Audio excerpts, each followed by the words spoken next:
Friends, આજે આપણે pickle બનાવવાના છે, ચીલી પિકલ. તો તેના માટે મેં આ ચીલી છે આવી રીતે કટ કરીને સરસ લૂસી અને આપણે રેડી કરી દીધેલા છે. એના માટે મેં જો અહીંયા આગળ મેથી છે, વલિયારી છે, અજમો છે, જીરું છે ને રાઈ છે. બધું સેમ એમાઉન્ટમાં જ આપણે બધું મિક્સ કરી અને શેકી કાઢ્યું છે. હવે એને આપણે ઠંડુ પડવા દઈએ અને આ સાઈડે આપણે તેલ પણ ગરમ કરી દીધેલું છે અને એને હવે આપણે ઠંડુ પડવા દઈએ. તો આ આપણું ઠંડુ પડે એટલે આપણે એને હથકડશું પલ્સ પર જ આપણે એને ગ્રાઇન્ડ કરવાનું છે, વધારે ફાઇન નથી કરવાનું. તો ચલો આપણે એને ઠંડુ પડવા દઈએ અને પછી એનું આપણે એને ગ્રાઇન્ડ કરી દઈએ. આવી રીતે આપણે લિટલ બીટ પલ્સ પર જ કટ કર્યું, ગ્રાઇન્ડ કર્યું છે. અને જો એકદમ ફાઇન પણ નથી કર્યું. તો હવે આવી રીતે બીજું પણ હવે આપણે ગ્રાઇન્ડ કરી દઈએ. જો ફ્રેન્ડ્સ, હવે આવી રીતે આપણું બધું સરસ રીતે ગ્રાઇન્ડ થઈ ગયેલું છે અને આપણું તેલ પણ હવે થોડુંક ઠંડુ પડી ગયું છે. આખું વધારે પડતું ઠંડુ નથી પડવા દેવાનું.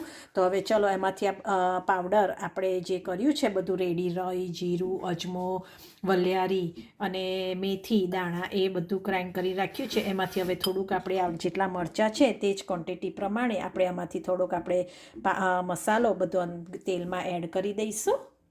આપણે તેલમાં આમાં મસાલો એડ કરી દીધેલો છે. આપણું તેલ થોડુંક અધકચરું થોડુંક ઠંડુ પડ્યું છે, અસેકું જેવું થઈ ગયું છે. હવે એની અંદર આપણે જે હિંગ છે એ થોડી એડ કરીશું, સ્વાદ પ્રમાણે મીઠું એડ કરીશું અને આપણે હળદર થોડી એડ કરીશું. સ્વાદ પ્રમાણે તમે થોડું એડ કરી શકો છો. મીઠું તમારે હિસાબે તમે એડ કરજો. હવે આ થોડું આપણે હળદર એડ કરી દઈશું અને હવે બધું મિક્સ કરી અને એની અંદર હવે આપણે મરચાં બધા એડ કરી દઈશું.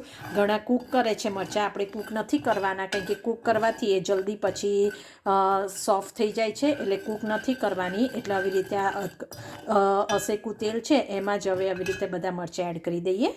બધા મરચાં હવે એડ કરી દીધા છે અને બધું સરસ રીતે મિક્સ કરી દીધું છે. હવે 1 સ્પૂન જેટલું આપણે હવે લેમન જ્યુસ એડ કરવાનું છે. તમે લેમન જ્યુસ ના એડ કરવું હોય અને વિનેગાર એડ કરવો હોય તો પણ તમે કરી શકો છો.